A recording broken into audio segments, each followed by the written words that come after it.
Hello, everyone, and welcome to the Work It series. Specifically today, we're going to be doing Connected, which is networking to advance your career. My name is John Folger. I am one of the Dornsife Career Pathways career advisors.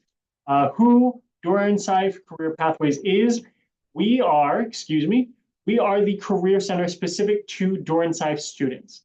So we work with all Dornsife's majors. We are like the Central Career Center, only we work specifically with Dornsife students. And we have a number of different programs and things that we do. So we do one-on-one advising. We do these Work It series on variety of kind of career topics. I host a podcast. All of this information can be found on our website, dornsife.usc.edu career pathways. You can also follow us on Instagram. I'm going to go to that one. This is the QR code for our Instagram or our handle at USC Dornsife CP. I highly recommend that you follow us on Instagram. I say that not to clog up your social media feeds. I know you are following a bunch of people and there is so much content being created. But on our Instagram, we post a lot of the events that are coming up.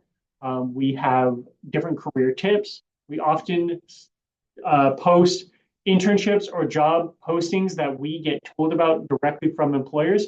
So what I recommend, give us a follow on Instagram, and then as things are kind of showing up, you can give us a look. Just kind of one of those things where you see what's happening and then scroll on with your day. But I do highly recommend you follow us on Instagram. Also, tell all of your friends. It is an amazing resource. It's an opportunity for you to get information at the tips of your fingers on your social media. So follow us. I will have this QR code at the end as well. So what we're going to be doing today, what we're going to be talking about are tips and practices for networking, casual networking, more structured networking, how to do small talk, developing your talking points, creating an elevator pitch, how to cold email, how to reach out to people, and finally, USC and public resources. So, networking tips and practices. Why should we network? That's just kind of a general question that I want you to consider. Why should we network? What is the importance of it? And the answer to this question is it is how you build these professional relationships. A misconception about networking is that there is something that you have to quote unquote do. It is an action you take. And that's not necessarily true. What networking is talking to people. It's just going to them saying, what do you do all day, every day? This is what I do all day, every day. Hey, we do similar things all day, every day. We should continue talking about the things that we do all day, every day and build up that relationship. You should be doing networking now because this is the time when you are interacting with the most people your age. There are companies that are coming to campus. There are career fairs that are happening. This is the maximum time to be exposed to people. But you're going to be doing networking for the rest of your life. Whenever you talk to your cousins, your siblings, your coworkers, your boss, your previous boss, a boss you want to have, that is networking. Don't let the buzzword of networking scare you away from doing it. All networking is talking to people, asking them about their lives, getting to know them on a more personal level, just kind of human interaction. So why should we network? People are information banks that can support you. You can network with anyone. There is no best person to network with.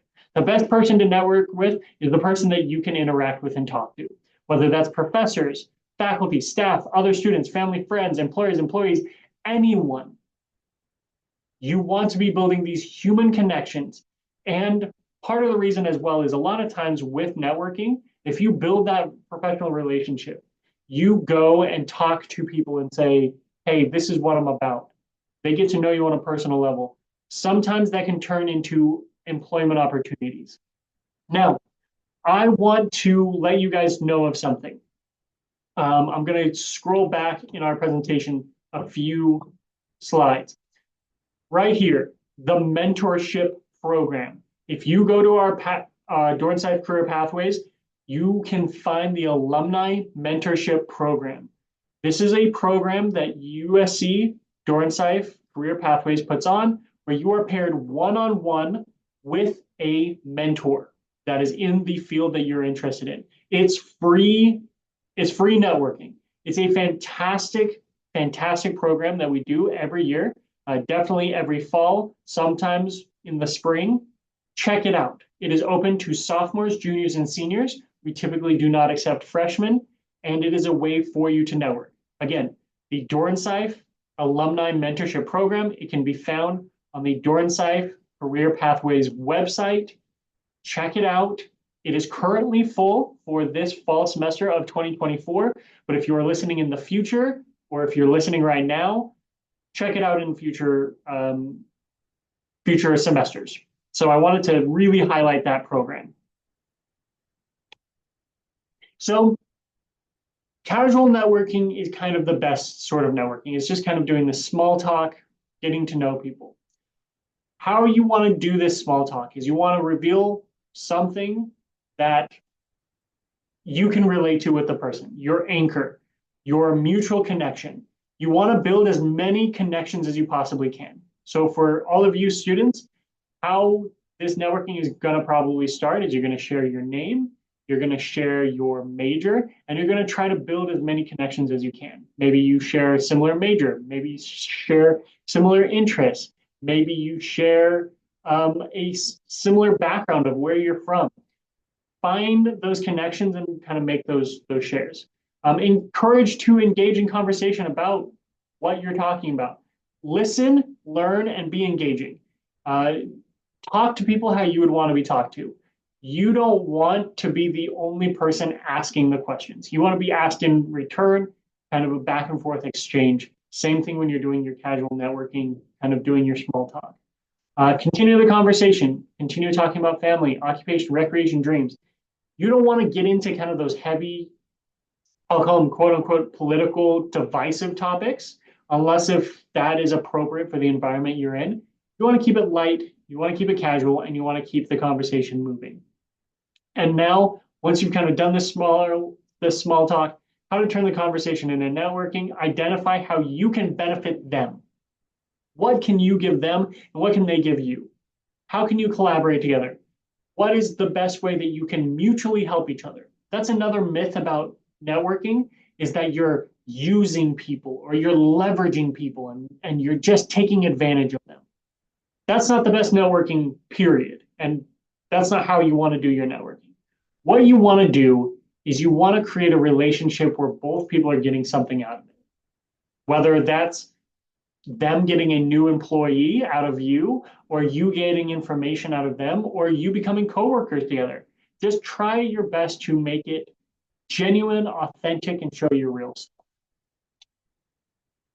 So who is considered a strong connection? There are a myriad of strong connections. The best connections to make are the ones that will mutually benefit both parties. So that could be a potential manager, that could be a past employee in that role, where they are help coaching you and you are receiving the coaching from them. Alumni from USC.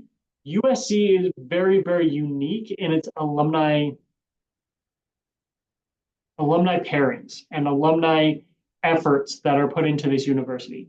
Where I came from, I went to the University of, I went to Utah State University up in Utah. Great school, love the school, nothing bad to say about it, but it did not have a very strong alumni giving back program.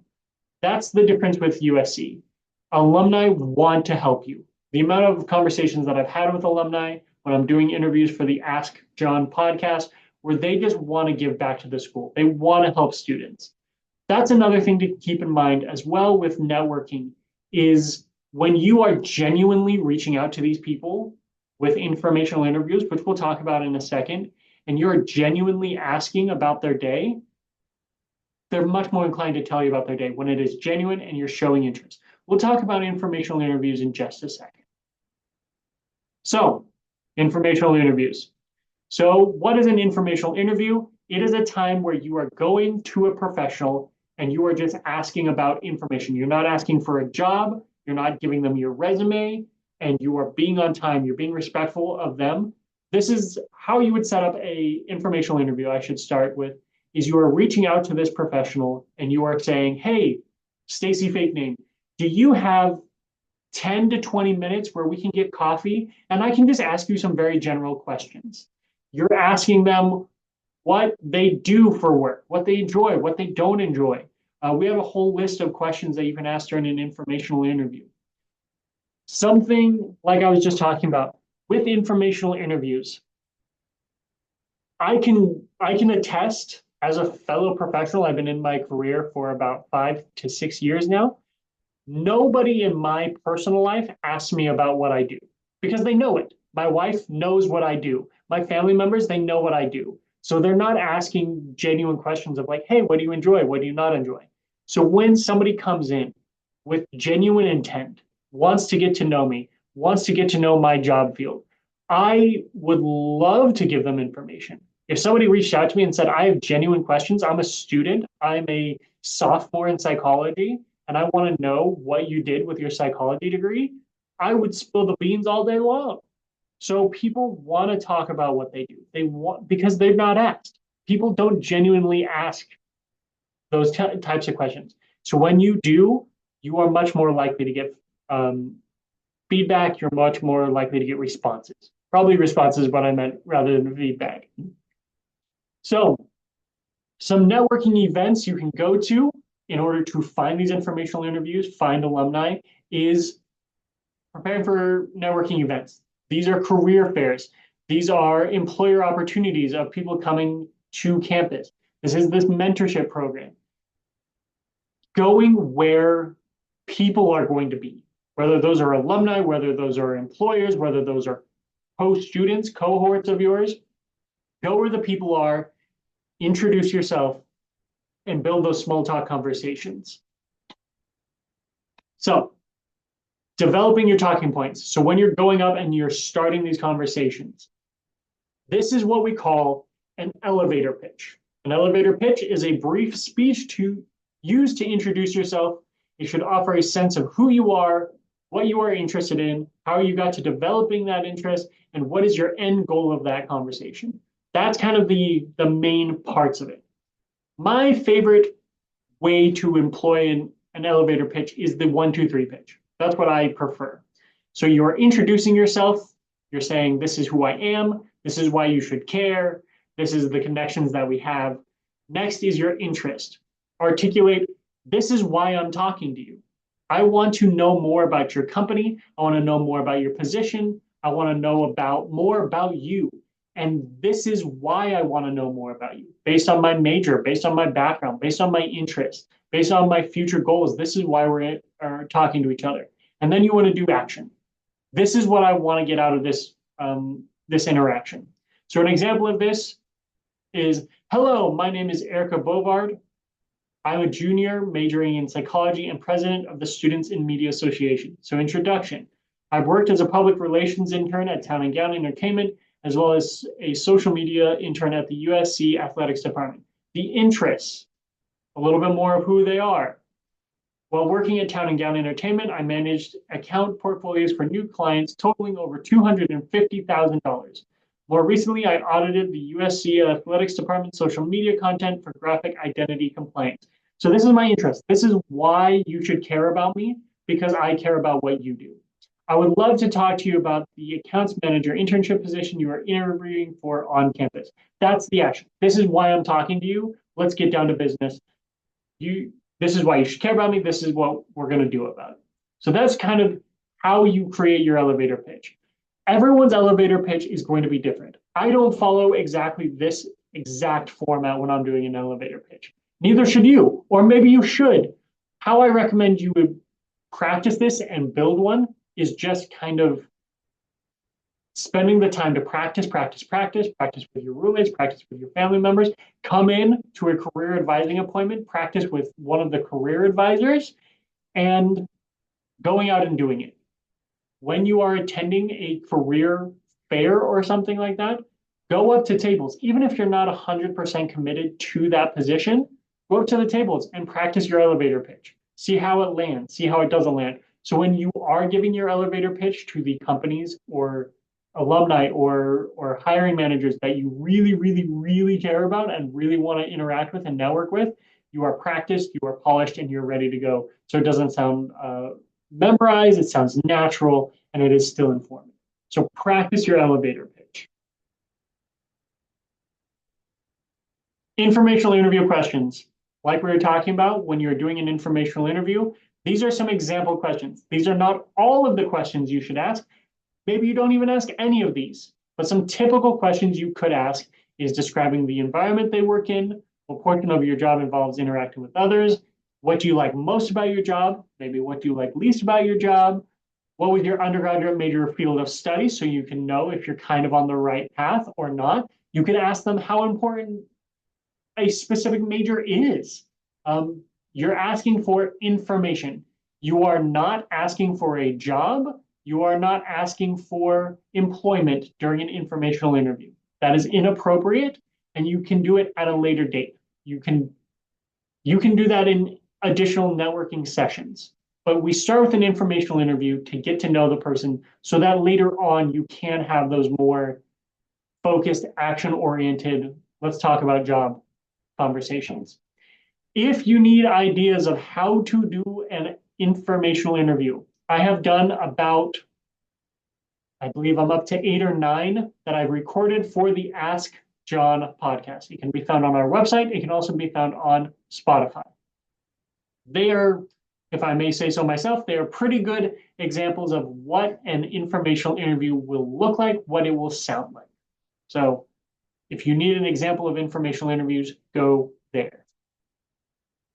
When you find the person you want to network with, you are probably going to be sending a cold email / a LinkedIn message. What that means is you're going to be finding somebody on LinkedIn, you're going to be finding somebody's email address, maybe you interacted with them at a career fair and now you are following up, which I recommend you do. If you are sending an electronic message, you cannot network with this person in person.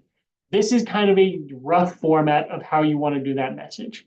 So you want to start with the person's name, saying, hello, how are you? Hello, my name is Akiba Trojan. So you introduce yourself. I'm reaching out to reintroduce or introduce myself and share my interest in the position. I met this person as building as many connections as you can using names of people that you feel comfortable using those names with. Last week at the USC networking event, he shared with me how much he enjoys working at the foundation. In speaking with Gennaro, I realized how much my values for teaching and education align with the Rising Stars Foundation. I applied for the teacher assistant position the same day. Then you're following pretty much the elevator pitch format. You're introducing yourself. You're telling them the information on why you're even reaching out. What is the purpose? What can you bring to this conversation? And then you're making your ask. When you're reaching out to people, it's never harmful, really, to share your resume. Depending on what sort of interaction you're having, you may not be wanting to ask for a job, but always include your resume. Even in these informational interview settings, they can take a look at it if they want. They can ignore it if they want. But it's always nice to have an updated resume to kind of look at to see this is who they are, give a little bit more context. So this is an example of a quote unquote cold email or LinkedIn message. As often as you can, you want to warm it up. And what I mean by warming it up is including kind of this area. I met with this person at this event. This is how we are connected. You can talk to this person. You want to build as many personal human connections as you possibly can. And in doing that, you will get more likely a response back. So introduce yourself. Again, the formula is there something we can connect on and then make your ask. You want to keep these emails short, sweet, to the point. You don't want to beat around the bush. Everyone knows why you're getting that email, why you're sending that email, why they're receiving it. So you want to keep it to the point and just make your ask. If they're going to respond, they'll respond. If they're not interested, they won't. Keep in mind that for LinkedIn specifically, there is a character limit. Not everyone checks their LinkedIn as often as we would like, so you're probably going to have to reach out to a number of people before you get a response. And you want to personalize your messages as much as you can. So once you have built a network, you should maintain that network. You want to keep kind of whether you do it electronically or physically, you want to keep a kind of a list of people who are in your network, who they are, what their contact information is, and what they do, so that you can keep connecting on that. You want to be following up fairly often. I would say once a month, once every other month, depending on the connection. And this is something else I should really mention. It depends on the networking you are doing with the person. It depends on the person. If you feel like reaching out to them more frequently would be better for that individual, then do that. If you feel like they're kind of a once every 2 or 3 months, once every 6 months, once a year, then do that. You're going to have to get to know these people on a personal level, so get to know what they want. But kind of making sure your connections last. You want to make sure that you're building that human connection. You want to give something in return. So I came across an article. I saw this about your job field. I want to get to your opinions. Let's continue this conversation. Mostly continuing these networking connections. You're just maintaining the open channel of dialogue. So in keeping track of managing your network, LinkedIn is kind of built in. Setting up an Excel document of the priority, how high of a priority is this person for you and them, and vice versa. Your name, their name, the title, the industry, contact information, reason for a network. Like keeping an Excel document is good because then you can really track it. As well, calendar apps. Maybe just setting up a reminder that once a month or once every other month, whatever is working for you and that person in your network, just setting up a reminder to be like, hey, just reaching out, making sure you're okay, making sure you're good. I want to continue to build this and foster this professional relationship. So, networking specifically at USC. There are a number of different ways. One way is via Dornsife Career Pathways. We have employers. We have people who are coming to your classrooms, people giving presentations, employers giving presentations, different things that are happening. On Handshake, specifically, there's an employers tab. You can go to employers and connect with them that way. There is also a people tab. So you can connect with alumni and students that are on Handshake. Handshake is a fantastic resource. Another networking device specific to USC is something called the Trojan Network. The Trojan Network is like LinkedIn, but specifically for USC. It's where you can go and find USC alumni. You can see where they work. That can give you an idea of where you should start looking. You can connect with them and do informational interviews. It's kind of the alumni network for USC. Not a ton of people know about the Trojan Network, so I recommend you get on it, you utilize it, and you spread the word. For the Dornsife Career Pathways Alumni Mentorship Program, you need to be on the Trojan Network anyways. So if you're interested in the mentorship program, you're going to need to be on the Trojan Network either way. Probably the most famous way to network, and it is a good option, and I recommend you utilize this option. Just know that not a ton of people always check their LinkedIn, so you're going to be reaching out to a greater number of people on LinkedIn. But how you find alumni via LinkedIn is you go to the University of Southern California page. On their page, you're going to have these tabs. You're going to go to the alumni tab. So on the bottom, you're going to choose from home over to alumni. It's going to pull up a page like this. You will see how many alumni are on LinkedIn. It has risen above the 349,000 alumni. It's higher than that. I believe we're up near the 400s now, 400,000 alumni. You can then search by alumni title. So if you're looking for a specific career title, keyword, or you can search by company. You can search by, let's say you're trying to get into Deloitte or a specific biotech firm, or you're looking for a government agency. You can search by that company or organization name and see what alumni are working in that field. Gives you an idea of how many employees are, or how many employees are hired from USC. And you can reach out to those alumni directly and say, hey, I'm interested in what you do. I also want to work for this company. Let's get together and talk about it. Additional places are career fairs, of course. I highly, highly recommend you attend the events. Again, on Handshake, you're going to go to the events tab. I recommend you're checking that events tab like at least once a week. See what events are happening. New events are constantly being added. Know who's coming to campus. If you are not necessarily in a position to be looking for internships or jobs right now, still attend the career fairs. It's an excellent opportunity to practice your elevator pitch like we talked about. It's an excellent opportunity to just be in that environment. So go to events.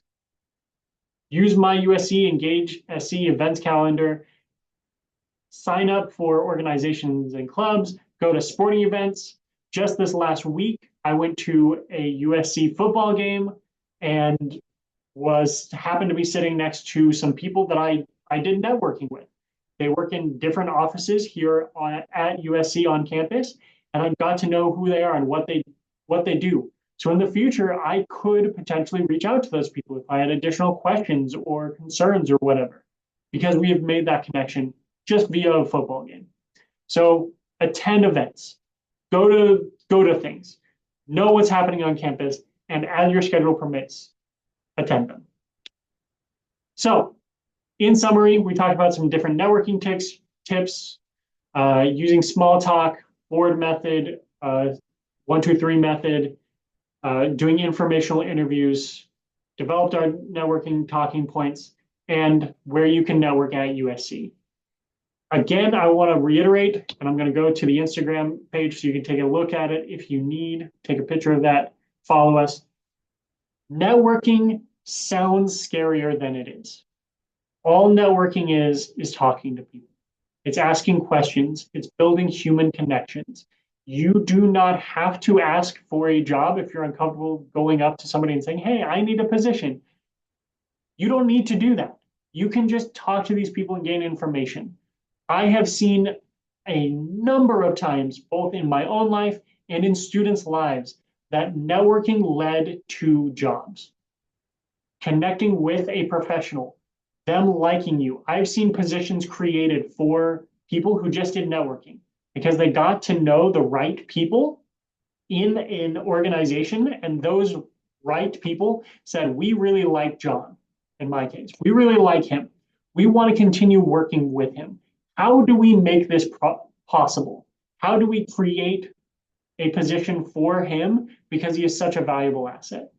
So do networking, talk to people, talk to your classmates, and just build human networking, build human relations, build those human interactions, and it will lead you to more things. I want to thank you all for listening.